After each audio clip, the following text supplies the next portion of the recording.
How do you see that playing out typically, and how does your work with IDEO, the world of integrative thinking, creative great choices, you are the COO of IDEO, how does that come together? Or does it? Is this a side project and your job at IDEO is different?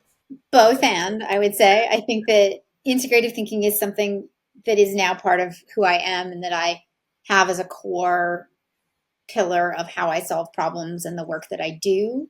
Again, it's not the tool that you use on every single challenge, but it's a mindset and you're looking for that opportunity and you are engaging with the world in a particular way. So you encounter a room where people are struggling to overcome a disagreement. How can you engage in that conversation and use some of the tools of integrative thinking to help them break out of that moment of stuckness? And so I do try to do that. I do try to be very conscious of the way in which my positional power can cause people to hear me differently than if I didn't have this role. So very often when a senior leader says something, even if they say it in an exploratory or I wonder if or how might we, to borrow a design phrase, kind of way, people can hear it as directive or as an order because of the power difference.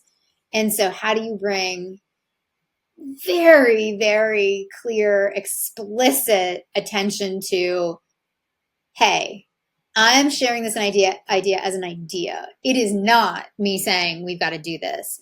I genuinely am curious how others see this differently, because I think that is how we're going to move forward and differentiate that from those moments where sometimes you have to say, I want to be a collaborative leader. I want to bring everyone along, but here's the thing we're going to do. And we're doing it.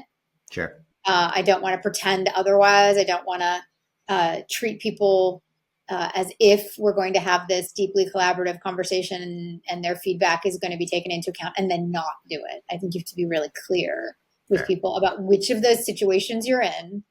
Sometimes there are moments in our design work where clients and teams reach a point where they really feel like they wish there was a better answer. There's an either or that they wish they could overcome. And we do sometimes explicitly have an integrative thinking moment where we follow the process and tools to see whether we can generate a better answer. So I try to bring it in explicitly where appropriate, but I also believe it's just part of how I show up, or at least how I try to show up.